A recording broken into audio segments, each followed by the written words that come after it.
এভাবে ভেটকি মাছের পাতুরি বানালে খেতে হবে একদম অনুষ্ঠান বাড়ির মতো স্বাদের।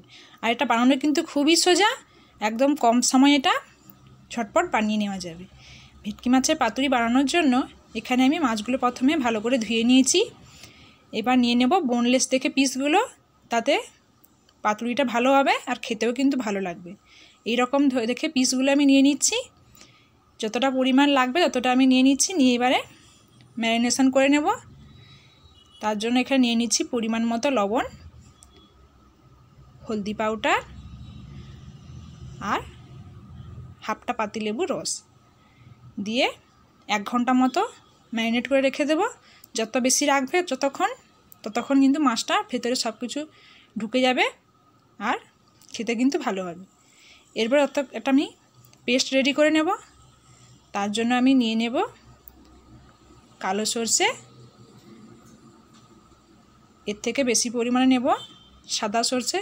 যতটা পরিমাণ মাছ নিতে হবে সেরকম অনুযায়ী বুঝে কিন্তু সরষেটা নিতে হবে। দিয়ে দেব কাঁচা লঙ্কা, যেরকম ঝাল খেতে চাও, আর দিয়ে দেবো সবশেষে পোস্ত। চাইলে কিন্তু এখানে কাজু বাদামও দেওয়া যেতে পারে। দিয়ে ভালো করে পেস্ট করে নেব।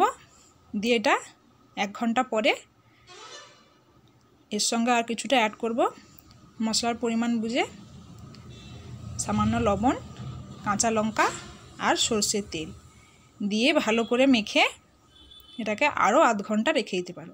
কিংবা তার থেকে যদি হাতে বেশি সময় থাকে তাহলে সময় দিয়ে এটাকে মেখে রাখলে ভালোভাবে মশলাগুলো মাছের মধ্যে ঢুকে যাবে।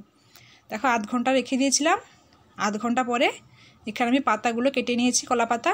পাতাগুলো কিন্তু আগে সেঁকে নিতে হবে, সেক্ষেত্রে পাতাগুলো মোড়ার সময় কিন্তু আর ফেটে যাবে না। এমনি পাতা নিলে কিন্তু ফেটে যাওয়ার সমস্যা থাকতে পারে, তাই পাতাগুলো আগে সেঁকে নিয়েছি। এরপরে এর মাঝখানে মাছ দিয়ে কিছুটা মশলা দিয়ে এইভাবে পাতাগুলো ভালো করে ফোল্ড করে নিতে হবে।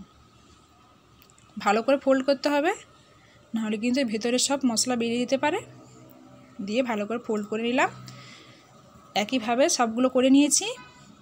এরপরে আমি কড়াইতে কিন্তু আগে থেকে তাওয়া বসিয়ে রেখেছিলাম। তাওয়াটা ভালোভাবে গরম হয়ে গেছে। এরপরে দিয়ে দেবো সামান্য সরষের তেল দিয়ে এবারে আমি পাতুরিগুলো একে একে বসিয়ে দেব। আর এর সময় কিন্তু আঁচটা একদম গ্যাসের কম রাখতে হবে, বেশি হাই হিট রাখা চলবে না। এইভাবে দেখো সবগুলো রেখে উপর থেকে ঢাকনা লাগিয়ে দেবো আমি। এই রকম করে করতে হবে, বেশি কিন্তু আঁচ দেওয়া যাবে না। দেখো কিছুক্ষণ পরে এবারে আমি উল্টে পাল্টে দেব। স্লো আঁচে একটু সময় দিয়ে করতে হবে। এইভাবে উল্টে নিয়ে সবগুলো উল্টে নিচ্ছি। উল্টে নিয়ে আরও কিছুক্ষণটাকে আমি ঢাকনা দিয়ে সেদ্ধ হওয়ার জন্য রেখে দেবো ভালোভাবে, যাতে মাছটা ভেতরে সেদ্ধ হয়ে যায়। দিয়ে আর কিছুক্ষণ ঢাকনা লাগিয়ে দেব। এভাবে বানিয়ে দেখো, আশা করছি তোমাদের রেসিপিটা ভালো লাগবে। তোমরাও যে কেউ প্রথমেই এরকম করে বানালে কিন্তু খেতে একদম স্বাদের হবে। আর যদি আমার ভিডিওটা ভালো লেগে থাকে, দেখেই বুঝতে পারছো মাছটা কতটা নরম হয়েছে, সুন্দর হয়েছে।